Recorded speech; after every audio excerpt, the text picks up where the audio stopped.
Picture this. You're at the grocery store, and your little one spots their favorite candy. Suddenly the air is filled with pleas, then demands, then the dreaded meltdown. Sound familiar? We've all been there. Setting boundaries can feel like a recipe for disaster, especially in public. But here's the truth. Boundaries are not about control, they're about connection. Think of boundaries as loving guidelines, not rigid rules. They help children understand what's expected of them, providing a sense of security and predictability. When kids know what to expect, they're less likely to test the limits, leading to fewer power struggles and meltdowns. Boundaries also teach valuable life skills. They help children develop self-discipline, emotional regulation, and respect for themselves and others. These skills are essential for navigating the world confidently and building healthy relationships. Remember, setting boundaries is not about being a mean parent. It's about providing a loving framework that allows your child to thrive. It's about guiding them towards becoming the best versions of themselves. Imagine this. You're exhausted, hungry, and overwhelmed. Your patience is wearing thin, and all you want is a moment of peace. Suddenly, someone tells you that you can't have something you desperately want. It feels like the last straw, doesn't it? How would you feel? Frustrated, angry, perhaps even a little out of control? These emotions can be overwhelming. That's exactly how our little ones feel when they're told no. Their world is smaller, and their desires are intense. Empathy is the key to setting boundaries that work. It's not just about saying no, it's about understanding the why behind their reactions. It's about putting ourselves in our children's shoes and understanding their perspective, even when we don't agree with their behavior. This understanding builds trust. When we approach boundary setting with empathy, we create a safe space for our children to express their emotions without fear of judgment. This safe space is crucial for their emotional development. Here's a simple but powerful phrase to try. I understand that you're upset. These words can make a world of difference. You really want that candy, and it's hard when you can't have what you want. Acknowledging their feelings helps them feel seen and heard.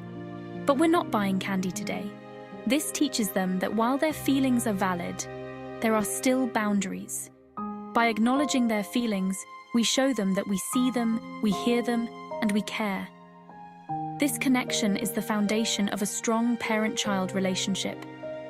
Remember, empathy doesn't mean giving in. It means being firm but kind. It means setting limits with love and understanding.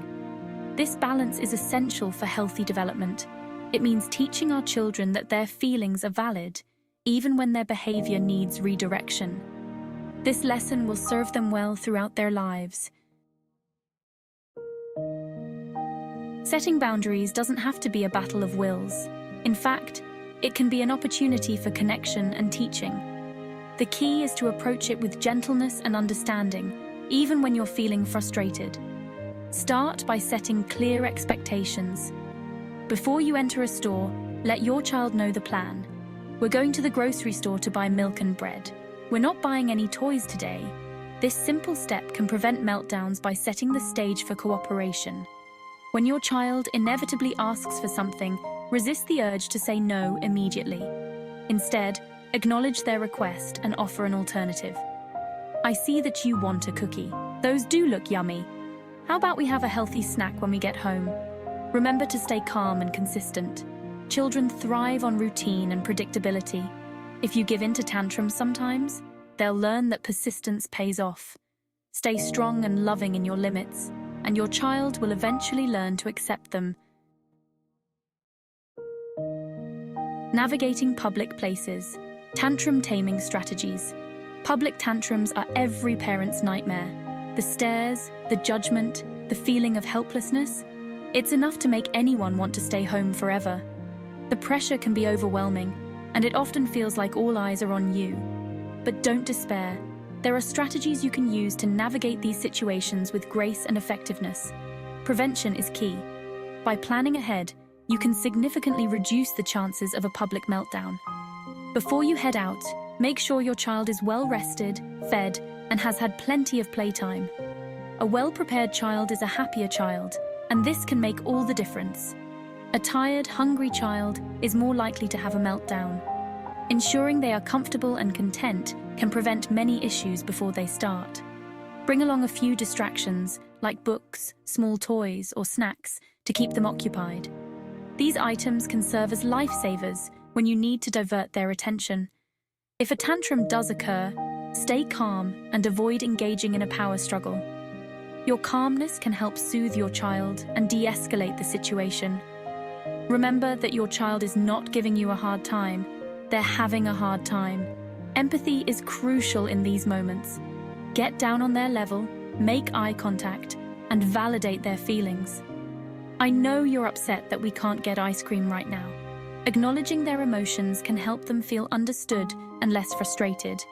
If the tantrum escalates, remove your child from the situation calmly and quietly. This can help them regain control without the added pressure of an audience. Find a quiet spot where they can de-escalate without an audience. A peaceful environment can work wonders in calming them down.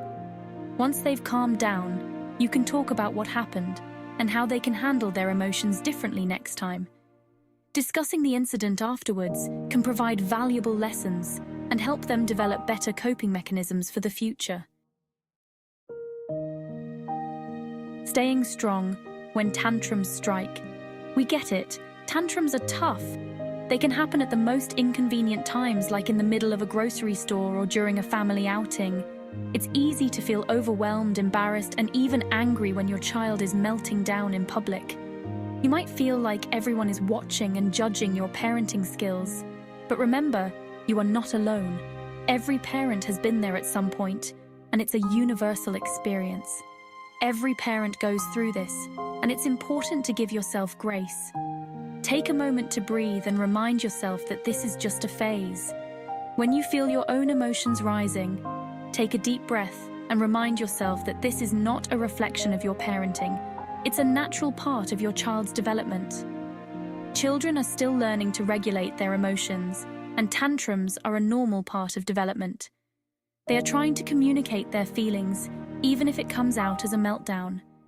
Avoid giving in to the tantrum, even if it feels easier in the moment. It might seem like a quick fix, but it can create long-term challenges. Giving in teaches your child that tantrums are an effective way to get what they want, which can lead to more tantrums in the future. Consistency is key. Instead, focus on staying calm and consistent. Your calmness can help de-escalate the situation and show your child that tantrums are not the way to get what they want. Your child needs to know that you are the safe, stable presence in their life, even when they're feeling out of control. This sense of security is crucial for their emotional development. Your calm demeanor will eventually help them to regulate their own emotions. Over time, they will learn to manage their feelings better by watching your example. Thanks for listening. Goodbye.